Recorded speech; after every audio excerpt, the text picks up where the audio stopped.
자, 잡스러운 이야기 그만하고요. 빨리 하겠습니다. 5페이지 펴봅니다. 5페이지부터. 빨간 표 하나 준비하시고요. 5페이지 쪽에서 시험에 나올 게 없습니다. 좀 6페이지 가서 중간에 부동산학의 학문적 성격의 밑줄 치고요. 부동산학은 종합학문이고 순수과학이 아니라는 걸 기억합니다. 순수과학 아닙니다. 자연과학 아니고요. 그래서 물리과학이 아니라 이겁니다. 물리과학 아니다. 순수과학 아니다. 자연과학 아니다. 이런 것만 기억하시고요. 그래서 그 옆에 종합과학, 경험과학, 사회과학, 응용과학, 교본과학과 밑줄만 칩니다. 밑줄만, 큰 타이틀만 밑줄만 치고요. 순수과학 아니라 있습니다. 그러니까 부동산학은 세 가지 측면에서 살펴봐야 됩니다.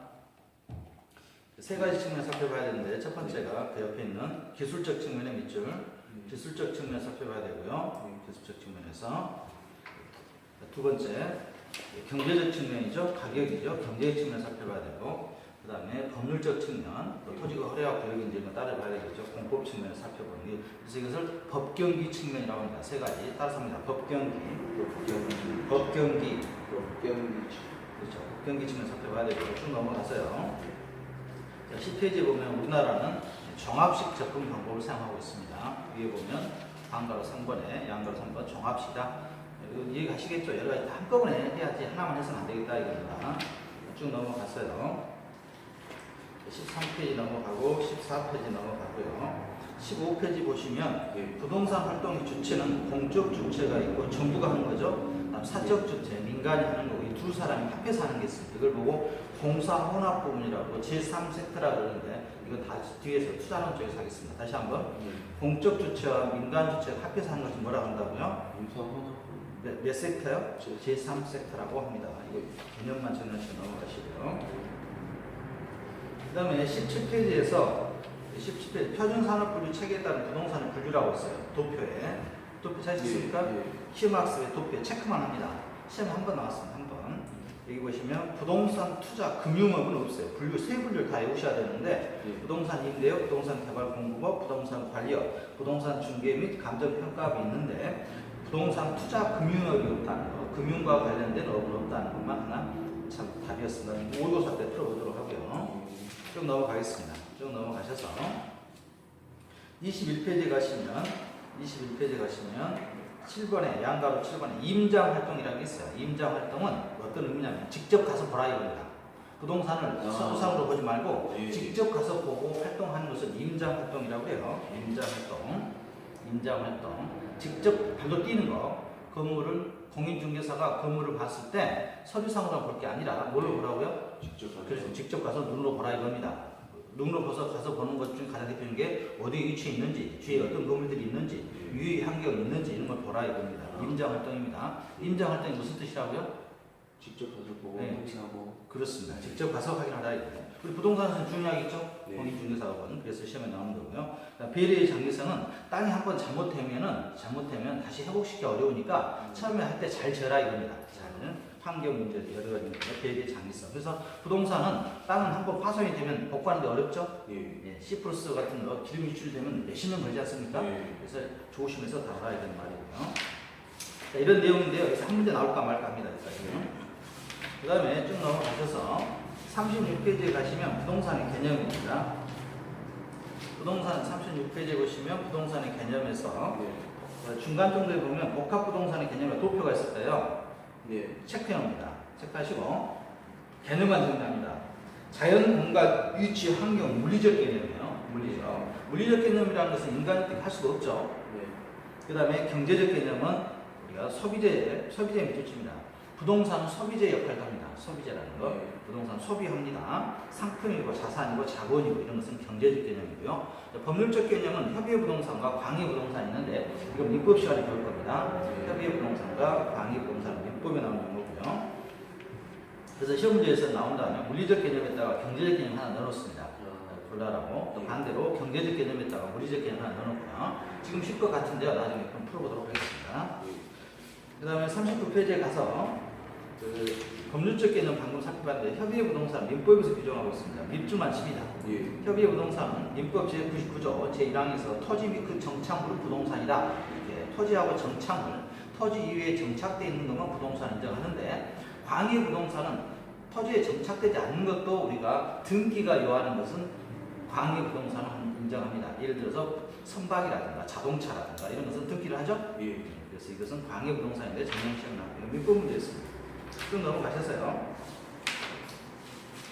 44쪽에 가시면 45페이지 보시면 지목이라고 있어요. 지목. 44페이지 밑에, 44페이지 맨 밑에 양가로 1번에 지목에 따른 토지의 분류라고 되어 있죠. 예. 이게 이름이 바뀌어서 이제 지적법 배울 텐데 여러분들이 공간 정보의 구축 및 관리 등에 관한 법률로 바뀌었습니다. 작년에 올해부터 6월 4일부터 바뀌었으니까 예전 지적 수수료라고 배웠거든요. 이거 공식법 시간에 배울 겁니다.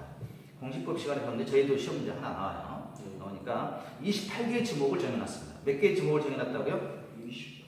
28개의 지목이에요. 정부에서 28개의 지목을 정해놨는데 밑에 보시면 지금 다 외울 수 없습니다. 예. 밑에 보시면 44페이지 맨 밑에 지목을 동그라미 치고요. 지목. 땅의 목적을 정해놨다 이겁니다. 예. 어디 목적으로 사용해라. 예. 그래서 밑줄만 쭉 칩니다. 전, 답. 어떤 게 논이고 어떤 게 밭입니까? 네. 전, 답에서 어떤 게 논이에요? 아니, 답이 논입니까? 아닌데? 맞아요. 물을 이용하는 것이 답, 물이 없는 것이 밭. 그래서 예. 전이 뭐예요? 밭. 그다음에 답이 논. 그래서 전, 답, 과수원, 목장용지, 임야, 방천지 쭉 밑줄 칩니다. 염전, 대, 공장용지, 학교용지, 주차장, 주유소용지, 창고용지, 도로, 철도용지, 제방, 하천, 국어, 유지, 양어장, 수도용지, 공원, 체육용지, 유원지, 종교용지, 사적지, 묘지, 잡종지 등 28개입니다. 정확하게 써보시면 이 28개의 특징을 아셔야 돼요. 특징을. 대가 뭡니까? 그러니까 아셔야 된다고. 앞으로. 그렇게 물어보시지 말고요. 그래서 밑에 보시면 지목의 설정 방법 필지가 있습니다. 필지. 지목의 설정 방법 필지 밑줄 치고요. 필지는 법률 용어입니다. 법에서 정해진 게 필지고요. 법에서 정해진 게 뭐라고 한다고요? 필지. 그래서 우리가 국글씨 잘 쓰는 사람들 필법이 좋다고 그러죠? 예. 그렇게 외우시면 되겠습니다. 예. 필지는 필법. 그래서 예. 필지는 어디서 무슨 단위다? 법률 단위다. 근데 들어보신 것 중에 획지라고 있어요. 획지. 예, 획지는 인위적으로 사람들 분리해놓은 겁니다. 같은 비슷비슷한 것들이. 그래서 법 필지하고 획지가 헷갈리니까 필지만 외우세요. 필지는 뭐다? 법률로 적용. 그렇죠. 법에서 정해있다. 그래서 법에서 등기 단위의 필지다. 필법 이렇게 외우시고요. 그 다음에 지목의 종류 및 방법이 있습니다. 표기 방법이 있죠. 지목의 종류 및 표기 방법에 우리가 종이에다 이렇게 지적구에다 적어야 되는데 이걸 다 적을 수 없으니까 두 문자만 사용합니다. 두 문자는 앞대가리만 사용한다 이겁니다. 앞대가리. 그런데 앞대가리 사용하는 게 겹치는 게 있어요. 겹치는 게 있어서 중간에 있는 것도 사용하는데 짜장이 1,000원이랍니다. 차장 1,000원 적어주세요. 차장 1,000원. 원. 이것은 두 문자를 사용하는 게 아니라 두 번째 음절을 사용합니다. 차장 1,000원은 주의하세요. 차장 1,000원 주차장. 그 다음에 공장용지, 유원지. 유원자는 유자를 해야 되겠지만 원자를 사용한다 이겁니다. 차장 1,000원. 원이 하천이 천. 원래대로 하면 뭐라 그랬습니까? 하천도. 하로 해야 되겠죠? 근데 뭐라 표현한다고요? 천. 그래서 종이에 이렇게 임야도에가 만약에 천이라고 표현되어 있다. 그럼 이건 뭘 의미하는 거예요? 그렇지. 하천 의미한다 이겁니다. 만약에 차가 있다. 이건 뭘 의미하고? 주차장을 의미한다. 시험 하나 나옵니다. 그래서 45페이지에 보시면 이건 45페이지에 때 지목의 종류 표기 방법 있죠? 이건 저희 부동산 개록 쪽이 아니에요. 이건 공식법 쪽이니까 어쨌든 시험에 나옵니다. 저희 쪽에도 나오고 그쪽에도 나오니까 이건 성실한 사람 제가 좀 맞더라고요. 자주 읽어주셔야 돼요. 방금 했던 전, 답, 과수원, 목장용지, 임야는 별표 칩니다. 임야에 별표 치고요. 임야에 수림지, 중림지, 암석지, 자갈땅, 모래, 습지, 황무지 있죠? 수주감자 모습이 황홀하다 이렇게 적어놨어요. 수주감자 모습이 황홀하다. 수주감자 모습이 황홀하다. 이렇게 하시면 다 외웠습니다. 수주감자 동그라미처럼 되어 있다. 수림제 숫자, 중림제 죽자, 암석제 암, 자갈땅의 자, 모래땅의 모 동그라미 치세요.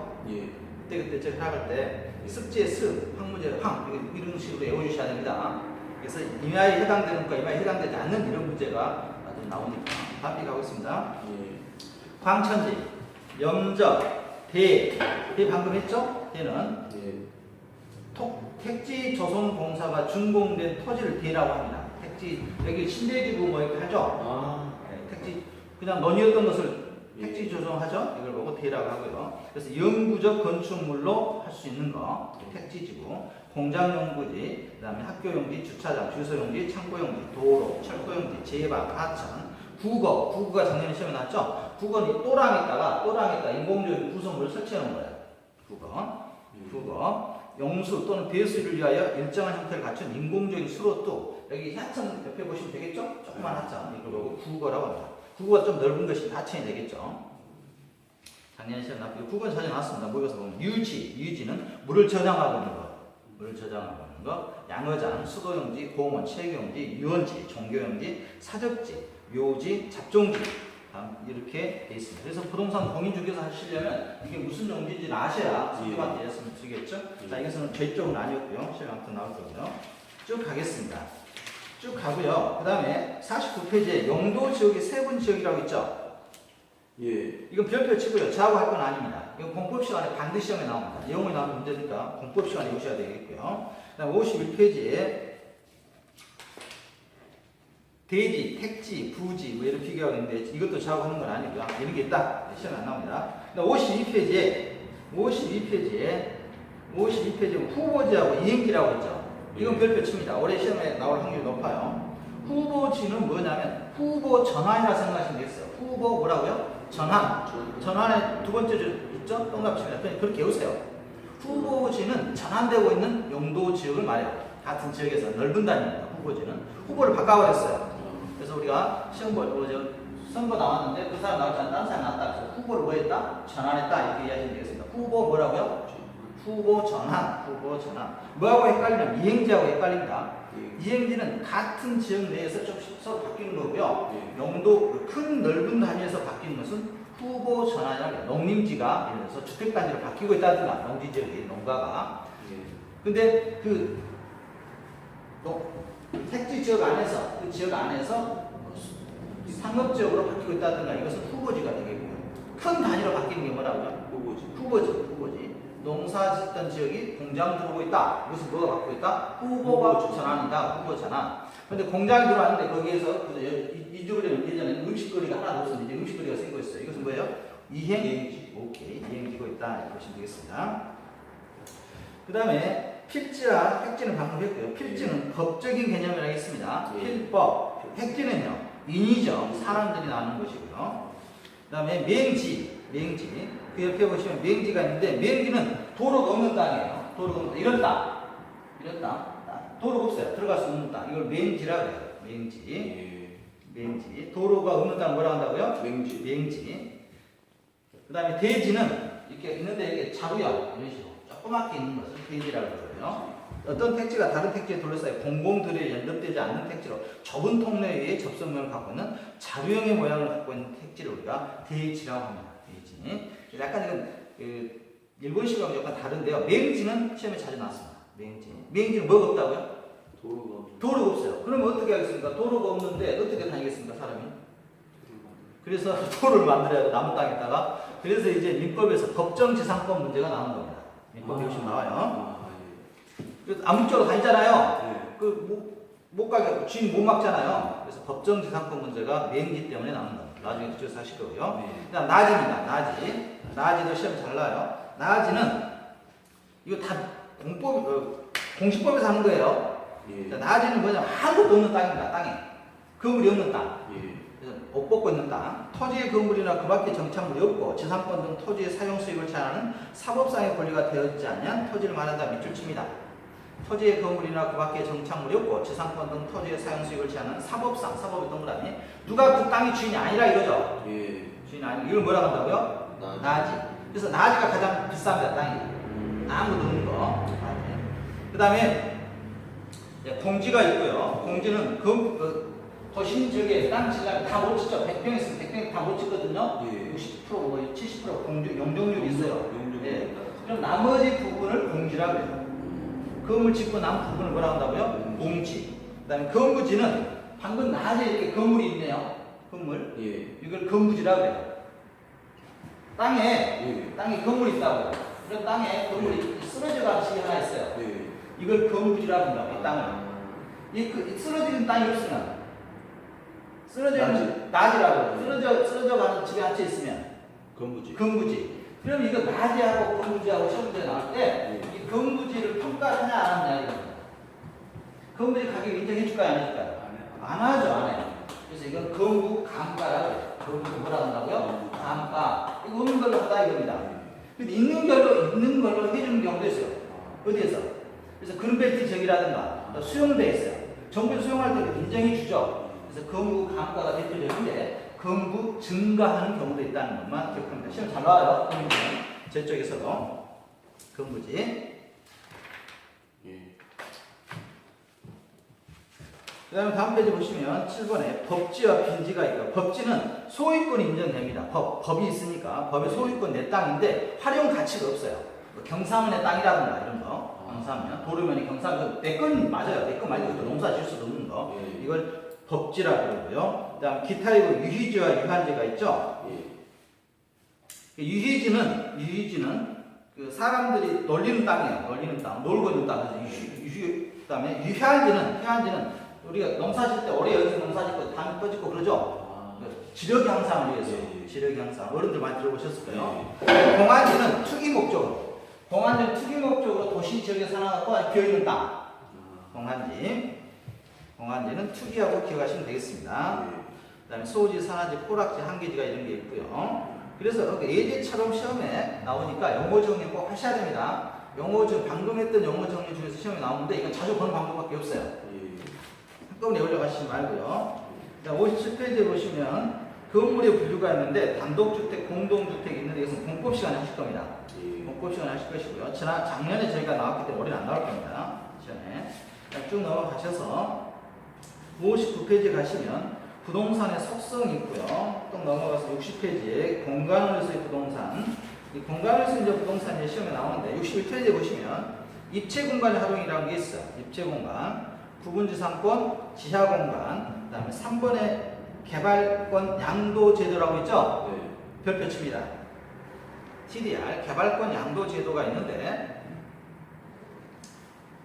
그래서 1번에, 동그라미 1번에 보존지역 토지 소유자의 개발 제한으로 혹시 유적지라든지 이런 데 있죠? 이런 데서 내 땅, 내 맘대로 못 하죠? 그 사람들한테 보상해 주는 게 개발권 양도 제도입니다.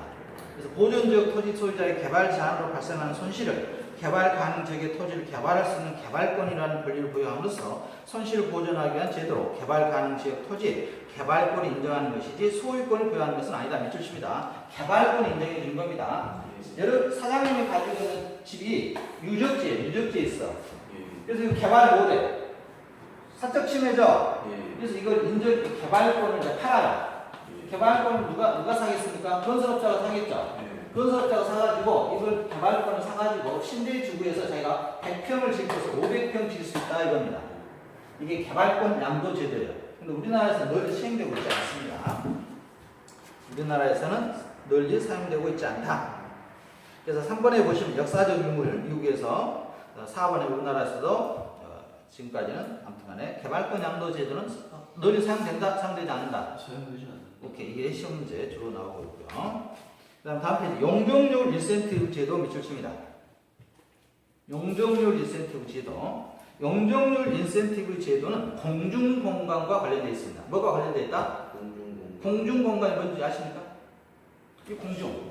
지금 여기가 공중이죠? 땅이 있고 건물 있고 그게 공중 있잖아요. 비행기가 다닐 때 공중. 그것도 이용할 수 있는 권리가 있어요. 저희들은 건물에는 건물이 제한하지 않습니까? 비행기 다니는 거. 그래서 공중공간과 관련된 게 용적률 인센티브 제도입니다.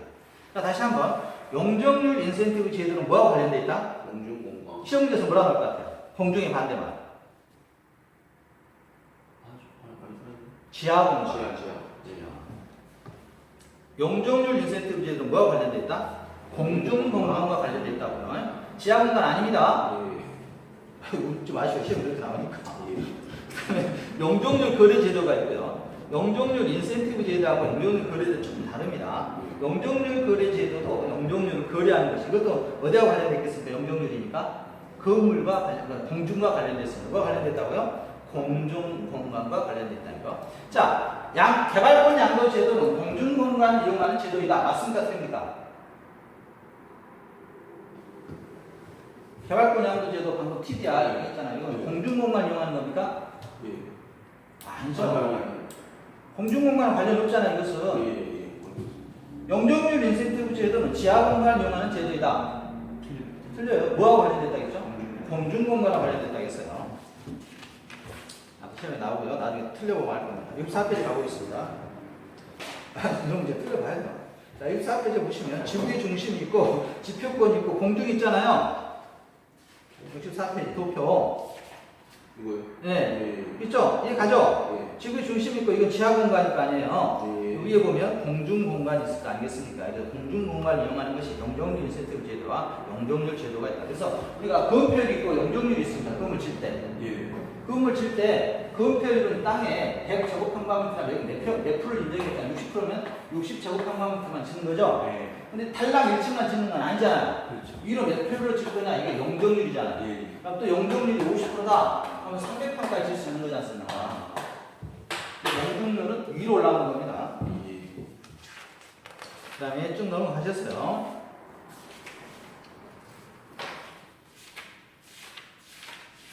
쭉 넘어갑니다.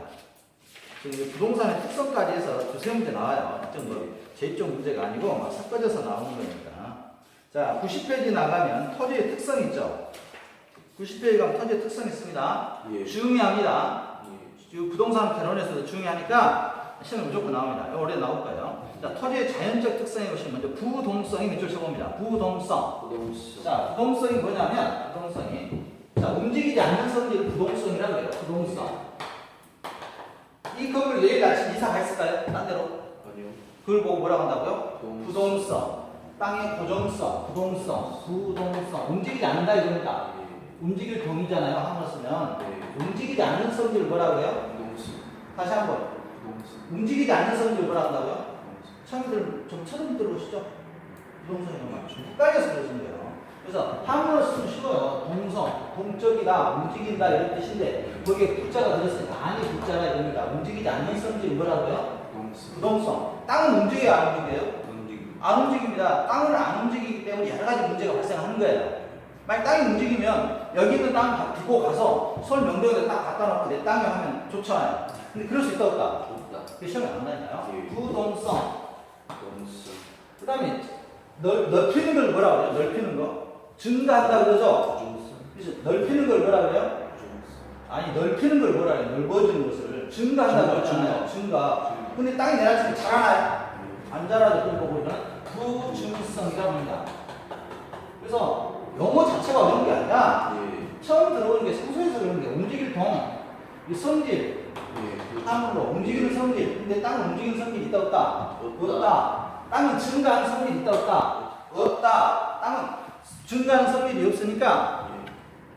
그 땅을 갖고 효율적으로 사용해야 될 거 아니에요. 네. 효율적으로. 부증성 때문에 우리가 집약화가 이루어지는 겁니다. 뭐가 이루어져요? 집약화. 도심지에서 농사 짓는 거 봤습니까? 그렇습니다. 없죠? 무슨 성 때문에? 부증성, 집약화. 집약성 때문에 씁니다. 부동성, 그래서 비이동성, 지리적 위치의 고정성. 이런 내용들은 1번부터 쭉 있는데 읽어보셔야 됩니다. 시험에 나옵니다. 91페이지에 보시면 14번에 보겠습니다. 14번에 체크하시고요. 14번. 91번에 91페이지에 동그라미 14번. 부동산의 주변에서 일어나는 환경 조건의 변화가 부동산의 가격에 영향을 주는 것을 외부 효과를 발생시킬 수 있다. 외부 효과에 맞추십니다. 외부 효과 반드시 시험에 나오는데요. 자, 땅이 움직인다겠습니까? 못 움직인다겠습니까? 못 움직인다겠죠? 자, 여기 A 땅이 있네요. A 땅이 있는데 그 옆에 순천 박람회를 하면서 정원 박람회를 하면서 세계에서 제일 멋있는 정원이 들어와 있습니다. 이 땅값 오를까요? 내릴까요? 모르겠죠. 오르겠죠. 이걸 보고 외부 효과라 한다 이겁니다. 예. A가 어떤 일 했어요? 안 했어요? 예? A가 어떤 일 했습니까? 안 했습니까? 얘는 가만히 있었죠? 가만히 있었는데 주위에서 일어났잖아요. 제3자에 의해서 제3자에 의해서 땅에 영향을 받는 거. 이거 무슨 효과라고 한다고요? 외부 효과. 2번. 외부 효과는 무슨 성 때문에 나타난다? 부동성 때문에 나타난다 이겁니다. 만약에 정원 박람회가 아니라 옆에다가 하수 처리장 지었습니다. 하수 처리장 지으면 A의 땅값 오를까요? A의 주택은 오를까요? 하락할까요? 하락하겠죠. 그래서 얘가 이거 들어온다고 해서 원물이 들어온다, 얘는 원물 공장이 들어온다고 해서 얘가 땅을 들고 딴 데 이동할 수 있습니까? 없습니다. 무슨 성? 부동성. 그래서 부동성은 뭐와 관련됐다? 외부 효과와 관련됐다. 근데 외부 효과는 두 가지가 있다 이겁니다. 하나는 정원 박람회가 들어와서 좋아지는 경우가 있을 것이고, 하나는 어떤 경우가 있을 것이고, 하수 처리하는 경우가 나빠지는 경우가 있을 것이고, 나빠지는 것이고요. 그래서 이걸 보고 부의 외부 효과라고 하고요. 실 무조건 나옵니다. 부의 외부 효과라고 그러고, 미안합니다. 반대로 됐네. 여기서 부의 이걸 뭐 나쁜 것을 부의 외부 효과라고 해요. 부라는 것은 무슨 빈부할 때 부자입니다. 빈부할 때. 나쁘다. 빈부. 부자와 가난한 자, 빈부할 때. 그 다음에 이거 정의 예부 효과라고 해요. 정의 예부 효과. 부의 예부 효과와 정의 예부 효과. 그래서 예부 효과는 두 가지가 나타납니다. 좋은 경우와 어떤 경우가 있다? 나쁜 경우가 있다. 그래서 무슨 성 때문에 나타난다 이것이? 부동성 때문에 나타난다. 오케이. 15번에 지역 분석의 근거가 되며 부동산 가격 원칙 중 적합의 원칙과 예우성의 근거가 된다. 15번도 체크하시고요. 14, 15번은 몇 번 읽으셔야 될 겁니다. 부증성입니다. 부증성은 우리가 땅이 늘어난다, 늘어나지 않는다? 늘어나지 않는다. 그렇죠. 늘어나지 않으니까 희소한 거죠. 희소성. 희소성이 가장 대표적인 겁니다. 희소성 때문에 땅값이 오르는 겁니다. 명동 땅값 오른 이유가 명동이 있기 때문에 그런 거죠. 그 땅이 여기 순천에 있으면 그렇게 안 오르겠죠? 자, 다시 한번 부증성은 뭐와 관련되어 있다? 부증성. 부증성은 희소성과 관련되어 있으니까 희소성. 그래서 면적이 유한하고 수량이 고정되어 있고 땅이 늘어난다, 늘어나지 않는다. 중요합니다. 다음 페이지 보겠습니다. 92페이지. 그래서 땅이 늘어나지 않으니까 4번에 땅값 상승이 된다. 집가고 집가 상승의 밑줄. 땅이 늘어나지 않으니까 집가 상승이 되고요. 그 다음에 6번에 토지 이용이 집약화 밑줄. 집약화가 된다. 도시 건축은 고층화되고 건축은 고층화되는 집약화 현상이 나타나고요. 그 다음에 8번. 그래서 토지가 희소하기 때문에 공개념 개념이 또 나올 수도 있고요. 정부가 개입하자. 공개념. 그 다음에 3번. 영속성입니다. 이 영속성. 땅은 갑자기 없어집니까? 영원히 갑니까? 그래서 그걸 영속성이라고 해요. 영속성. 비소모성, 불변성, 불개성, 내구성이라고 합니다. 다시 한번. 땅은 무슨 성을 가지고 있다? 영속성을 가지고 있다. 영속성이 있기 때문에 뭐가 이루어지냐면 투자가 이루어지는 겁니다. 영속성이 있기 때문에 뭐가 이루어진다? 투자가 이루어진다는 거죠. 투자가 이루어진다. 그래서 3번에 동그라미 3번에 쭉 밑줄 쳐요. 가치 보존력이 우수하며 장기 투자를 통해 자본이익과 소득이익을 얻을 수 있다. 자본이익은 투자이익이 될 것이고 소득이익은 임대소득이 되겠죠. 그래서 4번에 소유이익과 사용이익을 분류하여 타인으로 하여금 이용을 가능하게 하며 임대차 시장의 발달 근거가 된다는 뜻입니다. 자, 임대차 시장의 발달 근거는 무슨 성에 기인한다? 영속성에 기인한다. 제가 한번 들어와서 모를 거예요. 나중에 계속 읽어볼 겁니다. 이런 걱정하지 마시고요. 93번 보겠습니다. 그래서 7번에 부동산 활동에 장기적 비례를 필요하시고요. 한번 움직이면 바꿀 수가 없으니까 건물 잘못 지으면 영원히 가잖아요. 그 다음 개별성 있습니다. 부동산의 개별성. 4번에 개별성이 있으십니다. 자, 건물 똑같은 건물 있습니까? 없습니다. 그걸 보고 우리가 일물일가의 법칙이 적용한다, 적용하지 않는다. 부동산에는. 자, 이 물건은 똑같이 만들어냅니까? 그래서 이것은 똑같은 물건에 똑같은 가격이 책정이 돼요. 그래서 일물일가의 법칙이라고 합니다. 하나의 물건에는 하나의 가격이 책정되는 것을 일물일가의 법칙이라고 하는데 부동산에는 일물일가의 적용을 할 수 있다, 없다? 없다. 똑같은 건설업자가 집을 똑같이 짓더라도 위치가 다르잖아요. 그래서 일물일가의 법칙이 적용하지 않습니다. 그것은 무슨 성 때문에 그렇다? 개별성 때문에 그렇다. 개별성 때문에 그렇다. 주의합니다. 일물일가의 법칙이 적용하지 않습니다. 그래서 맨 밑에 3페이지 맨 밑에 일물일가의 법칙 적용을 배제시킨다. 주의합니다. 무슨 성 때문에? 개별성. 개별성 때문에. 오케이. 다음 페이지 봅니다. 인접성입니다.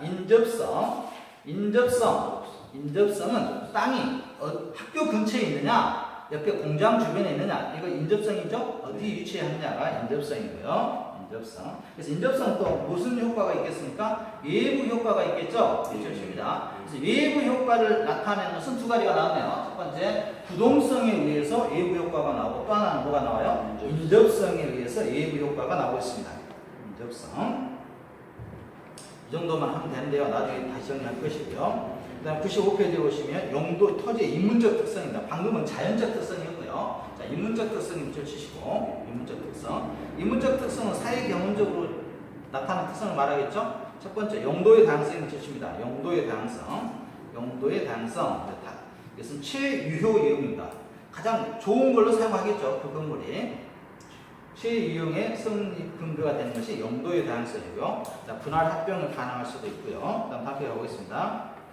위치의 가변성이라는 것은 행정적으로 어떻게 바뀌냐입니다. 갑자기 공장 지역이 없어졌다든가, 학교가 있던 지역이 없어졌다든가, 이런 것은 위치의 가변성. 이것은 좀 인문적 특성과 관련되어 있고요. 한편에서는 여러분 시험에서는 자연적 특성 쪽에서 시험이 나올 테니까. 그 옆에 22의 기출문제 같은 거 있죠? 보겠습니다. 여기까지 해서 여러분들이 시험 문제에서 세 문제 출제합니다. 자, 세 문제 출제하는데 이제 조금 더 여러분들이 어려워하는 수요와 공급입니다. 어디로 가냐면 116페이지입니다. 이 수요와 공급은 여러분들 약간 극복하셔야 돼요. 수요와 공급 쪽은 조금 어렵습니다. 합의해서는 안 될 거고요. 사전평 그나마 낫겠네요. 수요와 공급 쪽이 한 6문제에서 8문제 출제가 하는데 전체적으로 이쪽을 알면 거의 합격이에요. 처음 하신 분들 굉장히 어렵습니다. 초등학교 4학년 때 하고 말했잖아요. 사회시간에. 수요와 공급 116페이지 가보겠습니다. 기억 안 납니다. 뭐라도요. 자, 여기서 먼저 1페이지에 보시면 일단 밑줄만 칩니다. 116페이지 유량 수요와 저량 수요라고 했을 겁니다. 유량과 저량. 개념 아셔야 돼요. 유량과 저량. 유량 플로우니까 흘러가는 개념이에요. 흘러가는 개념이고 저량은 스톱 개념입니다. 멈춰있는 개념입니다. 그럼 제가 한번 해보죠. 5월 1일부터 5월 30일 이거 무슨 개념이겠어요? 5월 1일부터 5월 30일 또는 5월 25일 딱 측정했습니다. 이거 무슨 개념? 유량. 그렇죠. 유량 개념. 왜? 흘러왔잖아요. 6월 1일부터 30일까지 일정 기간 동안. 그래서 유량은 일정 기간 동안 측정하는 거예요. 올해 시험에 나옵니다. 유량은 뭘 의미한다고요? 그렇죠. 일정 기간 동안을 주어져야 측정할 수 있는 개념이 유량. 그 다음에 저량. 그렇죠. 특정 시점에서 정리하는 것이 저량이라고 하면 되겠어요. 이건 회계 시간 좀 될 건데 제가 한번 해보죠. 재고자산.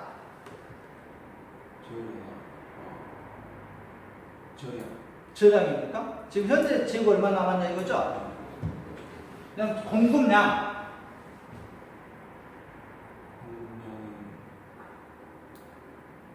공급은 오늘 딱 정해집니까? 그렇죠. 일정 기간 주어져 있죠. 이런 개념으로 구분하는 겁니다. 그래서 밑에 보시면 유량과 저량 별표치기 보충학습에 유량과 저량. 자, 유량 임료는 여러분들이 하루 만에 주는 거 아니죠? 일정 기간 동안 계산해서 준 거지 않습니까? 임료. 지대도 마찬가지죠? 하루 날짜만 주는 게 아니라 1년치를 줄 것이냐, 6개월치를 주냐, 한 달치를 주냐 이렇게 기간 정해져 줄 것이고요. 지대. 급여, 연봉, 순영업소득, 당기순이익. 이것은 회사에서 회계 처리하는 것은 그 전부 유량 개념이라고 보시면 되겠어요. 그다음 관리자의 월급여, 이자 비용, 신규주택 공급량, 주택거래량 밑줄 칩니다. 4번에 신규주택 공급량입니다. 새로 작년부터 지금까지 신규주택이 얼마나 공급되었느냐 이것은 유량 개념이고요. 그다음 그 옆에 저량 보시면 가격, 지가, 자산의 가치, 부채, 인구수 이것은 지금 현재 시점에서 알 수가 있죠. 정확하게. 주택 재고량 밑줄 치고요. 그래서 몇 가지 더 빠졌습니다. 아무튼 이건 다시 할 겁니다. 이거 유량과 저량 개념만 기억하시면 돼요. 유량 기름 생각하시면 돼요. 기름 흘러다니죠? 그 일자예요. 유량은 일정 기간 동안 측정해서 나타나는 개념. 저량은 저수지 생각하시면 돼요. 저장되어 있는 개념. 그래서 결국은 물이 흐르고 흘러서 어디에 모인다 이거죠? 저수지에 모여있다 이거예요. 그래서 흘러오는 기간 동안은 유량. 저수지에 멈춰있는 것을 뭐라고요? 저량 개념이라고 한다 이겁니다. 앞에 시험에 나올 거고요. 나중에 다시 하죠. 그 다음 118페이지 보시면 수요 곡선입니다.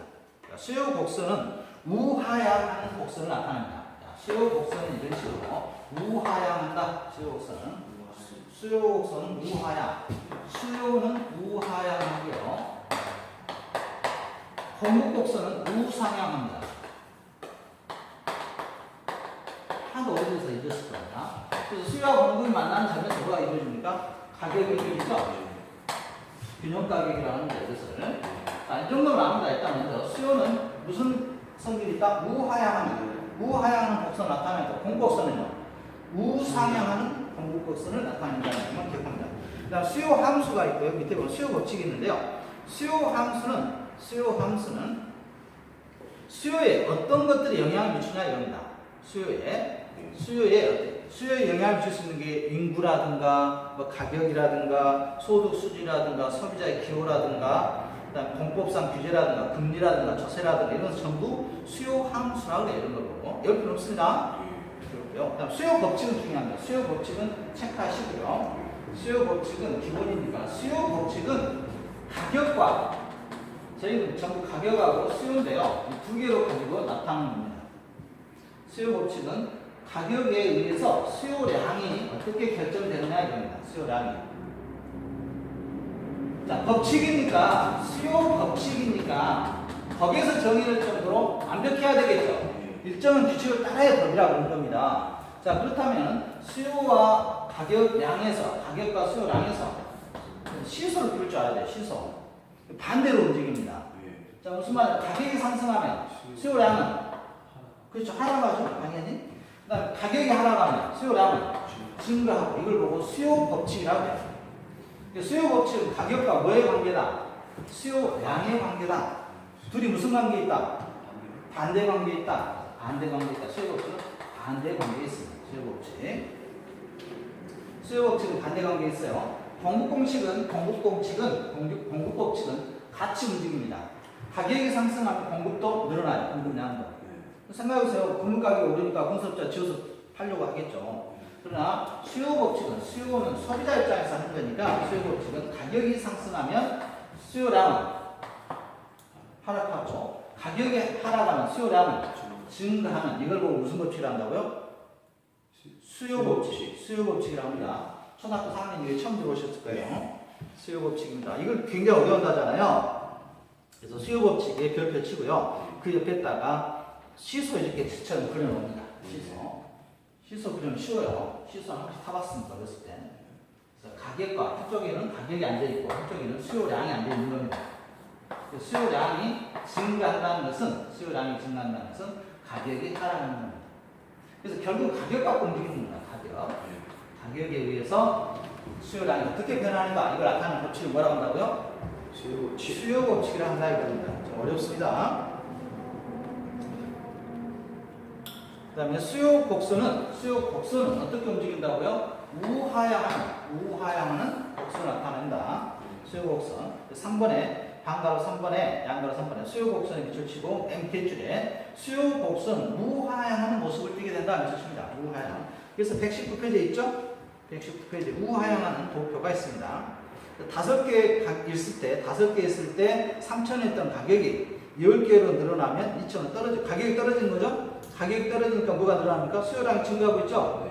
가격이 2,000원에서 1,000원으로 떨어졌네요. 그러니까 수요량은 20개로 이렇게 증가했다. 이렇게 보여주면 되겠어요. 반대로 가격이 1,000원에서 2,000원 오르면 어떻게 되겠습니까? 수요량이 20개에서 10개로 떨어졌죠? 다시 가격이 2,000원에서 3,000원 오르면 10개에서 수요량 몇 개로 떨어진 겁니까? 5개로 떨어지죠. 이렇게만 좀 이해하시고요. 도표가 시험에 나오지 않습니다. 수요 법칙만 좀 기억하시고 다음 페이지 보겠습니다. 120페이지에 시장 예제가 있는데요. 이것은 나중에 할 겁니다. 일단 계산 문제는 제껴주시고요. 이쪽에 작년 11문제 나왔는데 올해 한 7문제 나올 겁니다. 121페이지에 보시면 자, 수요량의 변화와 수요의 법칙이 있습니다. 밑줄 치고 별표 칩니다. 1번에 수요량의 변화. 수요량의 변화는 방금처럼 여기서 30개, 20개, 5개에서 점이 움직여요. 이렇게. 수요량은 뭐가 움직인다고요? 점이 움직여요. 수요량은 점의 이동을 가져온다. 수요량은 뭐의 이동을 가져온다? 점의 이동을 가져온다. 그러나 수요 곡선은 수요의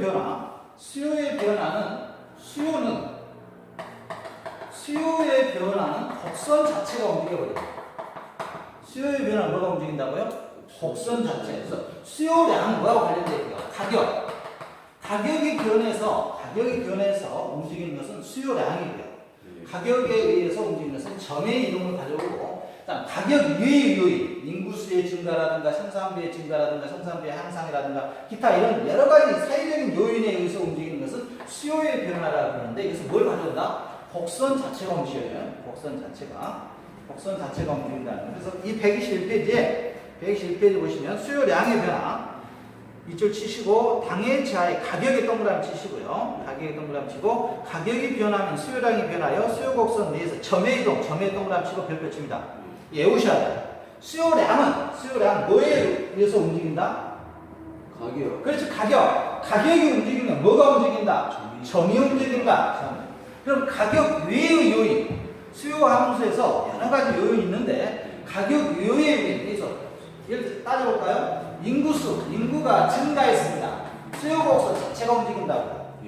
그러니까 인구가 감소하면 또 뭐가 움직여요? 수요 곡선이 움직인다. 이런 이것이 우측으로 움직이냐 좌측으로 움직이냐 좀 뒤에 할 거고. 자, 수요의 법칙의 수요의 변화 밑줄 치고 별표 칩니다. 수요의 변화, 당해제와의 가격 이외의 요인의 동그라미. 가격 이외의 요인이 변하면 끊고 동일한 가격 수준에서 수요량이 변하여 수요 곡선 자체 이동을 변한다. 수요 곡선 밑줄 칩니다. 중요한 개념이에요. 다시 한번. 수요량은 뭘 가져오고? 수요량은 가격. 점의 이동을 가져오고. 수요량 양점 이렇게 웃어요. 모르겠으면 양점. 그 다음에 수요 변화는 뭘 가져오고? 곡선을 가져오고. 곡선. 그래서 밑에 보시면 수요량의 변화는 방금 했던 그 가격이 A점에 있다가 3,000원 오르면 수요가 몇 개로 변했습니까? 5개 움직였죠? 이게 무슨 법칙이었죠? 수요의 법칙이었죠? 수요의 법칙. 그 옆에 보시면 수요의 변화는 곡선 자체가 지금 움직이고 있는 겁니다. D에서 D1으로 갈 것이냐, 그 다음에 D2로 갈 거냐는 여러 가지 요인이 있고요. 밑에 보시겠습니다. 아파트 매매 시장의 수요 함수, 수요량이 변화, 아파트의 가격이 변하면 뭐가 바뀐다고요? 수요량이 변한다 했습니다. 이거 외의 요인, 인구수, 소득 수준, 소비자의 기여도, 대체재 가격, 보완제 가격 이런 것들은 곡선 이동해 버립니다. 곡선. 수요량의 변화, 가격의 변화라고 그러고요. 수요의 변화는 방금 살펴봤고요. 다음 편 보겠습니다. 수요의 변화 요인. 수요의 변화 122페이지에 수요의 증가 요인이 있고 수요의 감소 요인이 있습니다. 별표 칩니다. 둘 중에 하나만 하는데 수요의 증가만 합니다. 수요의 증가. 어떤 경우에 수요가 증가하냐 이겁니다. 원래 시장에서 지금 10개가 거래되고 있는데 어떤 경우에 20개가 되냐 이겁니다. 첫 번째, 인구의 증가. 인구가 증가하면 당연히 10개가 부족하겠죠? 그래서 늘어날 겁니다. 수요의 증가, 그다음 소득 수준 향상, 그다음 정상재 밑줄 치고요. 정상재라는 것은 수요의 가격이 오르면 공급도 오르는 겁니다. 이걸 정상재라고 해요. 그 다음 기호도의 향상, 대체재 상승, 보완제 가격 하락, 4번 별표 치고 밑줄 칩니다. 대체재와 보완제는 조금 어렵습니다. 개념이. 이거 몇 번 하셔야 될 거예요. 대체재와 보완제. 대체재는 이거 사각이에요. A 아니면 뭐야? B. A 아니면 B. 이게 뭐라고요? 대체재고요. 그 다음에 보완제는 그래서 이건 A와 B가 그러니까 기호 만족도가 같은 거죠. 대체재는. 그러나 보완제는 A하고 B가 있을 때 하나만 쓰면 안 되고 둘 같이 있을 때 효과가 나타나는 겁니다. 그래서 삼겹살이 있으면 뭐가 써야 돼요? 소주. 응? 삼겹살과 소주 없으면 뭐가 나옵니까? 이게 뭐인데? 보완제.